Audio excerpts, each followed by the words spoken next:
Straight to this. Go. G'day guys and gals. What's up, Majorkill? Talk pretty poorly about the Traitor Primarchs' decision to abandon their father's dream and then turn the galaxy to shit on the crux of a true golden age. Yeah. But then again, as the readers of the lore, we get to see the bigger picture and all the contexts of all the situations. True. These Traitor Primarchs often only get to see it very narrowly, with many of them not having seen their distant father for decades. So that did make me wonder, did any of the Traitor Primarchs have a genuinely valid point and reason for going Traitor initially? True. Would a reasonable person in their shoes have potentially done the same thing? I'll be playing some devil's advocate today, as well as trying to be as sympathetic as possible to their reasoning, and if despite that, their decision still looks stupid, then I suppose that answers that. You know what? Here's what I'm gonna say, right? And I say this, I've actually said it sometimes in like some videos or whatever, man.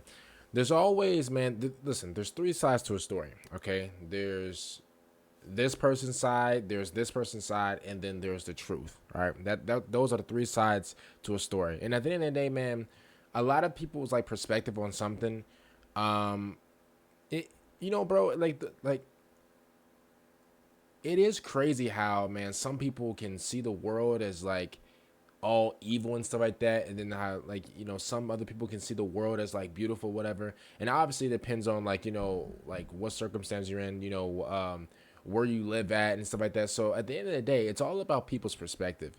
Now, give or take, you know, like the Traitor Primarchs, whatever, give or take like their perspective of it, whether they felt like, you know, that their dad left them in a dry or and stuff like that. I can definitely understand that from a point of view, like from their point of view and stuff like that. But at the same time, though, see, like, it's weird. It's weird because, like, the truth is, I mean, bro, they traded on their dad. Like, bro, they went against their dad. So, like, that's the truth. But at the end of the day, it doesn't stop anybody from, you know, understanding like their understanding like their motive of why they did it and stuff like that. You know, it's not like they just woke up and just like, you know what, I'm gonna just go against my dad on this one. No, like, you know, like everybody had a motive. So at the end of the day, man, I really feel like yeah, like everybody had a motive, but at the same time, like I said, man, it's your side, it's their side, and then there's the truth. Because obviously, like Majorkill said, you know, we are like the well, listen, I haven't read a book since like the 1970s, but like, to be honest with you, like Majorkill said, bro, we are the readers. We do know, like, you know, what happened of like different people's perspectives and stuff like that. So at the end of the day, it's kind of hard to like judge it at that point. But let's see what Majorkill says about this. Before we get started, we're trying something new and exciting for Major Minis today.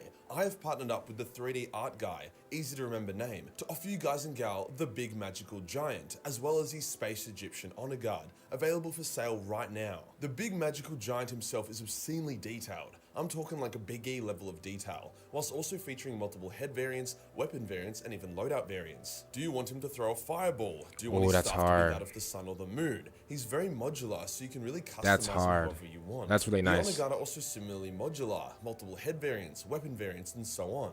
The Honor Guard are quite large, as they are super soldiers in mech suits, as opposed to warriors and power. So I actually like looked up some of the prices and stuff like that, man. Shout out to all my amazing supporters out there, man, who sent me links and stuff like that to my Instagram and like in the comments and stuff like that, man. Bro, like these, bro, to be honest with you, I did expect like these figures and stuff like that to be way more expensive, but the one that I actually, you know, obviously I'm a big, you know, Vulcan fan, so, you know, everybody was sending me like, you know, Vulcan links and stuff like that. And bro, to be real with you, and I'm not no rich guy or nothing like that, but I did expect these like figures to be way more. The one that I actually seen, that was actually sent to me on Instagram. First of all, you guys should, like, you know, listen, y'all should, like, you know, follow my Instagram. Oh, you don't want to? Okay, it's fine. But yeah, bro, the one I was actually sent on Instagram, bro, that one was $127. I don't know why, but I expected these to be like 300, 400. I don't know why. Maybe, you know, the inflation that's like, you know, caught up to my brain or whatever. But these prices definitely surprised me. So I'm not really like a, you know, advocate, you know, to, you know, for these figures, stuff like that. Because, you know, I'm not getting paid for it. But at the same time, I definitely expected these to be way more expensive. So that's a good thing.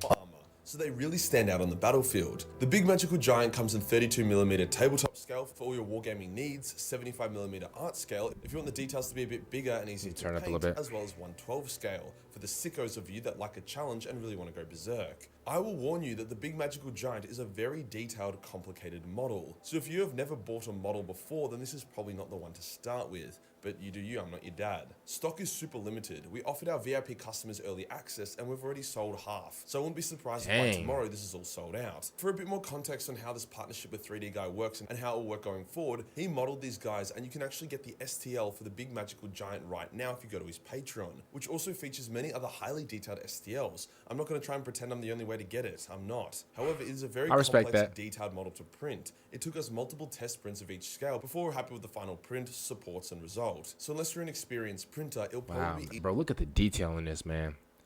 Wow, bro, this is crazy. Look at that, bro. Look at like the feathers and the wings. Oh, hey, this is fire, man. That's fire. That's fire. I like that a lot. But once again, that's fire. I'm not your dad. The goal is that every few months, I will choose some models from 3D Art Guy's catalog, scale them perfectly, perfect the supports, and then offer super limited drops of them to you guys and gal, and so far it's awesome to see how well it's going. Link is below. I'd say you have roughly 12 to 24 hours from now if you're interested. Today I'll go over each of the Traitor Primarchs fall and their reasoning before discussing if it was actually justified or not. Let's get into it. Let's get into it! Also, make sure you guys follow my Twitch at twitch.tv/KingIndy with 2 Ys. While I do despise Fulgrim the most out of all the traitors, especially since his falls seem to be super stupid, picking up a penis-shaped sword and then bam, traitor, there was actually more to it than that when I dived in deeper. Fulgrim was massively insecure about the fact that his legion was tiny when he inherited it due to some unfortunate mishaps and Tzeentch stealing a bunch of their gene seed. His list of his legion's victories was tiny compared to that of his brothers, even though the Emperor's children held a lot of honor for what they had done. This led to Fulgrim being a bit of a douche even before he came in contact with the Laer blade, engaging in wars that were unnecessary or overly violent and convoluted because he had to make a point. So for Fulgrim, the Laer blade was the small push he needed to become a traitor, not the entire cause. His fall was completely unjustifiable, especially with how fucked and debaucherous his legion became, but is it understandable? Fulgrim was both extremely vain and arrogant, whilst also simultaneously being insecure and self-doubting, a vicious combo that borderlines on narcissism. His noble aspect and brotherhood with Ferris kept this all in check until the Laer blade suppressed his nobility and allowed his darker aspect to take control. The Laer blade literally would not have worked on any other Primarch to bring them low, so while Fulgrim's fall wasn't justified, it also wasn't necessarily stupid or badly written. Side note real quick, brother, look at this right here. This is fly. This, bro, I'm gonna be honest with you. Say what you want about like the Fulgrim guy, whatever. I don't really like, got too much ties with him. But bro, this right here is fly, bro. Like I told you guys in like a video, bro. Purple looks absolutely amazing, bro. Like this brother, look at this detail, bro. Purple and gold, it's just something about it. Wowzers, look at this, bro. They got like the little rubies. Oh yeah, hey, this man is definitely in his bag. A chink in his armor was exploited, which nudged him over to the dark side. Perturabo's fall was tragic since he seemed to be the only traitor that even by the siege still had a sense of nobility and honor. During the Horus Heresy, Perty wanted to fight the war cleanly. He didn't want to use demons or sorcery. He actually planned on forcing his father and loyalist brothers to surrender through show of force and were going to spare them. There were multiple instances of him treating his enemies with honor and respect. The dude literally ditched the Siege of Terror halfway through because his traitor brothers were being such disgusting fuckheads. So why did he fall in the first place? Well, Perty was also the king of resentment and not communicating well. The Emperor designated Perty as his Lord of Iron, his unbreakable son, and with Perty's legion being great at sieges, easily the most vicious form of warfare, Perturabo was sent to the absolute worst war zones, his legion suffering massive casualties. Perty never complained or refused these war zones, however he grew to resent them, especially since his brothers like Rogal seemed to be getting much more praise and glory for significantly easier battles. This resentment and anger finally exploded when he discovered his own homeworld had revolted against the Imperium, and to vent his embarrassment, he went way overboard in its subjugation and destruction. He was horrified at what he had done and believed the Emperor would punish him. However, when Horus came to him instead, he told him that he was right to crush Olympia, and that he was...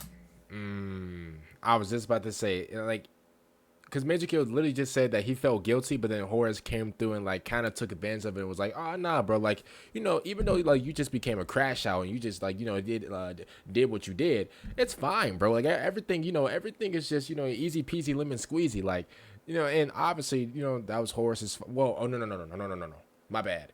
Obviously Horus, I guess filling his head up. Obviously that was his fault. But let's not forget, bro, this man just became a straight diabolical menace. So at the end of the day, like, it's his fault as well. Like, let's not act like Horus just broke into this guy's house and then like whispered to like an evil spell in this guy's ear, and then like he woke up just a menace. No, bro, like he crashed out, and then Horus came through and took advantage of him. I mean, it is what it is. Like that's what happened. Useful and important. He gave Purdy the praise and glory that the Emperor never did. See, he filled his head up.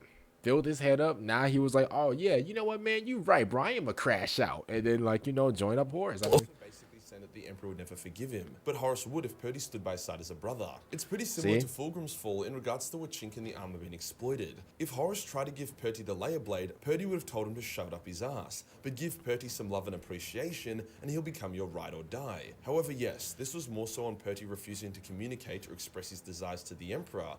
yeah, no, I do understand that, but at the same time, man, you know what, Purdy, that's his name, it sounded like he just needed like a, and I listen, say what you want, man, this might sound soft or whatever, man, but it sounded like he needed like a hug, bro. It really sounded like he just needed like the Emperor to just be like, you know what, bro, you are doing good or whatever, da da da da, and that would flatline like all of his crash out tendencies. But then he never got that, and I mean, and like Majorkill said, you know, he never spoke up. He never spoke up to the Emperor and stuff like that. So it's all like it's like a big. I told y'all, bro, perspective is everything, bro, because you never know how the Emperor probably looked at him. You never know how other people around him, around him, probably, like they never probably like really thought about like how he felt about the entire thing. And then you got Purdy over here just melting. This man is crashing out internally. He's crashing out. And then, you know, Horus came over and gave him that validation that he always was looking for. And so he teamed up with him, obviously. So, yeah.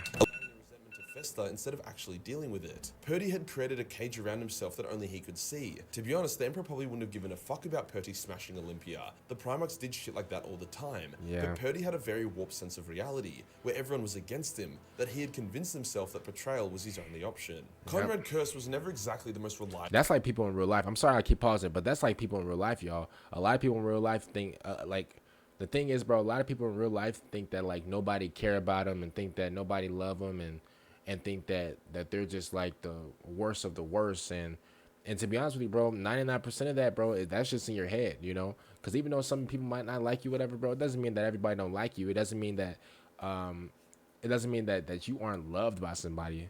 And a lot of people, man, dig themselves into the hole. I've even dug that. I feel like everybody, like, once upon a time has like, you know, dug themselves into a hole to where you think that nobody likes you, etc. And then, like, you know, you get older, or, you know, like, you find out that, okay, you know what, man, maybe that person don't like me, whatever. But like, you know, some people like me. Even it shouldn't even matter to the point. Like, even if, like, let's say, like, no people like you, whatever, like, because of, I don't know, because of whatever. At the end of the day, it really depends on your situation. Because, like, if you just go through, like, if you're a menace and nobody likes you, whatever, then, you know, there's a reason why nobody like you. You're a school threat, you're a crash out, you're a menace. But at the same time, if you're just, you know, if you're just handling your business, you doing what you do, and a lot of people don't like you, whatever, that's not always your fault, you know. So it is what it is. You shouldn't really, like, listen to those people. But I doubt that nobody in this world, like, don't like you. You get what I'm saying? So maybe.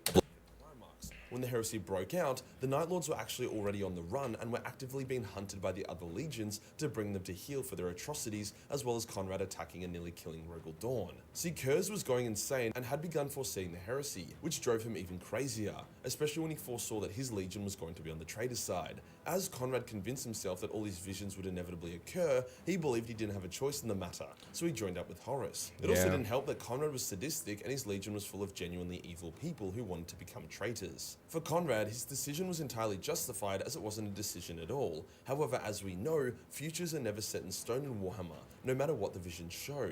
Hence, Conrad was fundamentally wrong, but that never mattered to him. The only one that was more obvious to become a traitor than Conrad was Angron.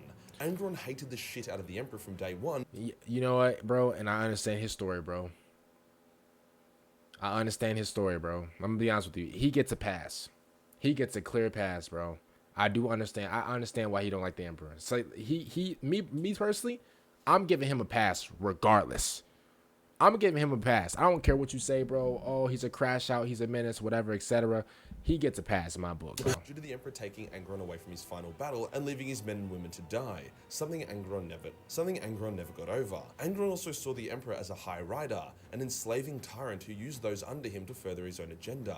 Literally the exact thing Angron despised the most. Yeah. Angron literally said that even if the heresy didn't happen, he still would have opposed the Emperor before the end, and even fought against the Space Wolves prior to the heresy when the Wolves came to bring the World Eaters to heel. For once, I actually respect Angron's decision here. The Emperor fucked him over hard, and due to Angron having his terminal brain problems due to the Butcher's nails, the Emperor saw him as a limited, broken tool, so he didn't give a fuck about making amends or being good to Angron. He just wanted to milk Angron for everything he was worth before his brain melted.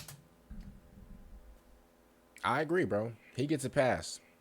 I know, listen, I'm hard on, like, crash outs, and, like, I crash out over Menace and stuff like that whenever it comes to Warhammer and stuff, bro. But listening to his story, bro, and looking at his point of view, bro, yeah, bro. You know what, bro? You can crash out, bro. Go ahead, bro. Do what you gotta do. The only one whose resentment could have matched Perturabo's was Mortarian's. However, Morty's resentment was entirely misplaced, hating the Emperor for saving his life and proving him wrong, unable to take responsibility and reflect, which sums up Mortarian pretty perfectly, and also explains how he went from such a steadfast, staunch anti-Psyker to a giant smelly moth wizard demon. Mortarian's fall actually confused me the most, as well as the Emperor apparently, as Morty was never meant to fall, all simulations of the heresy showing him remaining loyal. He actually resented the shit out of Chaos at the start and his traitor allies. He tried to recruit Jagadai to the traitor's cause, mostly because he wanted to have a brother to back him up against all the traitorous sorcerers he was surrounded by. But Morty's greatest flaw is that he can never be wrong, even when he is. So even after he realized he fucked up, his cook brain couldn't accept that, so he had to engage in the most hypocritical mental gymnastics to justify everything. Dude even started using his suppressed psycho powers, and instead of being cautious or ashamed of it, he was like, fuck it, I'm different, I know better. Morty's fall was by far the most embarrassing and pathetic. At least most of his traitorous brothers owned it. Morty has spent the last 10,000 years trying to justify every decision he has ever made. Funnily enough, despite probably having one of the best reasons for turning against the Emperor, Magnus took the longest amount of time and put the most amount of thought into his decision, with only Jagadai Khan coming close. This is because Magnus, prior to the fall of Prospero, was Magnus. Loyal. Horus didn't even consider trying to turn him. The idea of the Wolves versus Magnus was to wipe out both the Thousand Sons and the Space Wolves in one go, the two most powerful loyalist legions. It was just a happy accident that it ended with Magnus on Team Traitor, at least for Horus. I think Tzeentch had this one all planned out. Magnus actually played both sides during the heresy. His noble shard joining the loyalists, another shard saving Vulcan and helping to get him resurrected. He also allowed Nakonai Sharikan to survive the heresy. Hey, me and my homies, bro, we mess with Magnus, bro. Me and the guys, me and the bros. Yeah, bro. Hey, yo, Magnus, bro, you're welcome at the Thanksgiving table any year, I promise you. Yeah, we mess with him. But then the other half of him was angry and wanted justice. Magnus actually came to the Emperor and was offered a new legion if he rejoined the loyalist side, as the Thousand Sons were too far gone by this point. Wait, the Emperor, wait. So the Emperor offered Magnus a new contract? He said, bro, we'll give you a LeBron James contract if you sign with us. I understand, our past is the past. We can't change that or whatever. But at the end of the day, one thing I'm going to tell you is, man, listen, bro, here's a LeBron James contract. Any incentives you want. Bro, you want a ring, you can get a ring. You want millions, you can get millions. That man Emperor offered up his best of the best. I mean, if I'm being honest with you, bro, it's the 1,000 Sons. I'm offering up my best too, bro. I'm willing to make a trade if you want to. Yeah, we can do whatever bro. I traded with the bestest to get you, Magnus. Yeah, that's how the Emperor was. Magnus rejected the offer, cementing his fate as a traitor. Another version of this event is that Magnus pleaded for forgiveness before the Emperor, and the Emperor told him to get fucked, but I'm leaning towards the first version being the true one. Either way, the fall of Magnus was by far the most detailed and came down to a heartbreaking decision. Wait, what? Let his sons die for his father, or kill his father to save his sons. The fall of Prospero didn't actually play as much of a role in this decision as you would have initially thought. With all that said though, Magnus was the architect of his own suffering and could have made many decisions prior to prevent having to make that big one. Now for the big betrayal, the fall of Horus that kicked off the heresy. A lot of people criticized the fall of Horus for being so rushed, going from an absolute awesome bloke, loyal and steadfast with a few subtle character flaws, to full on jihad fuck everyone I'm evil mode over the course of a coma. Basically, the fall of Horus went like this. He had a few insecurities and a hidden but monstrous ego.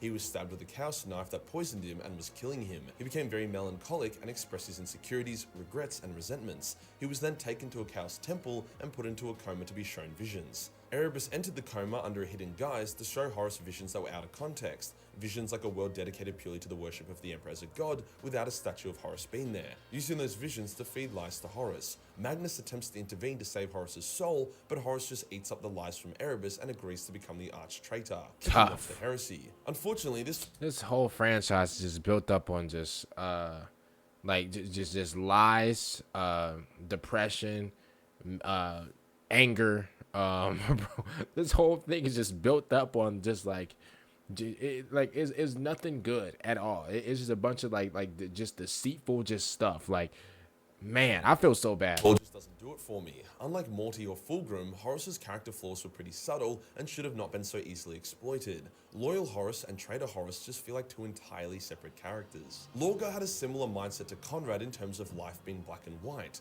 Lorgar was desperate to have a god to worship. First it was the Chaos Gods, then it was the Emperor, then it was back to Chaos. There was no atheism option for Lorgar. So when the Emperor punished him on Monarchia and forced him to stop worshipping him, Lorgar simply had to find a new god. Lorgar wasn't happy that the new god was Chaos, but it didn't matter to him. If the Chaos Gods were God, then it wasn't up to him. He had to worship them. The first line of his Book of Lorgar basically says, "Sorry fam about burning the galaxy, but bitches gotta pray." Not quite word for word, but you know what I mean. Of course. While I personally wouldn't fall to Chaos for the same reasons as Lorgar, his fall was consistent with his character, so in that respect I can appreciate it. And finally, Alpharius and Omegon. Even when he went traitor, Alpharius still saw himself as a loyalist. This is because he turned because of a vision he was shown by a group of aliens called the Cabal. The vision showed that if Horus was allowed to achieve a decisive victory, then the subsequent aftermath would cause a traitor civil war that would drive humanity to extinction, overloading and then starving the Chaos Gods, causing them to wither, thus allowing a now empty galaxy, free of chaos, to be repopulated by aliens. Tough. A true defeat of chaos. Alpharius believed, in his arrogance, that this is what the Emperor would have wanted, hence the Alpha Legion went traitor. Omegon wasn't as convinced and eventually decided to oppose his twin brother, causing the Cabal vision to become invalid and a Horus victory to then spell doom for all, so they had to prevent it. So technically, Alpharius didn't go traitor, at least he likes to think he didn't, but he definitely fucking did. And while it seems justified because he thought he was doing the Emperor's will, why would you trust a bunch of aliens over the Emperor himself? Facts. Bro, you just bro just believed anything. Like, what do we bro, they showed this man, bro, they pulled out an iPad Touch Pro and said, "Oh, bro, here you go." Beep, and just played a random video. Like, what? Pretty sure if the Biggie wanted Horus to win, there was other shit he would have done to ensure that would happen. Overall, it's just very, very hard to justify betraying your creator at the zenith of your empire, just as you're about to enter a golden age, especially when your creator has given you infinite resources and free will to pursue humanity's dream of peace and domination. So even the most interesting and understandable betrayals still make those Primarchs look weak and stupid. It just depends on if it creates fun, interesting lore, like with Magnus, or just try not to think about it too hard, like with Horus and Mortarion. Except for Angron, of course. I actually back him going traitor. Yeah, me too. No lie. I'm gonna be honest with you. He gets a pass in my book. I'm gonna be honest with you. If you enjoyed the video and you want to shout out to Majorkill, man. Make sure you guys follow my Twitch at twitch.tv/Candy with 2 Y's at the bottom of the screen. In the description down below. But like I said before, yeah, that man Angron, bro, he deserves a pass in my book. I don't care what you guys say. I know I crash out a lot over, you know, bad people in the Warhammer, which is like everybody. But at the same time, bro, he's the only one that deserves a pass. Everybody else, bro, if you do any menacing things, I will call you out and I will violate you. Other than that, make sure you guys enjoy the video, man. Make sure you guys like the video, subscribe to the channel if you guys aren't new. And like I said again, man, make sure you guys follow my Twitch once again. And peace out, everybody.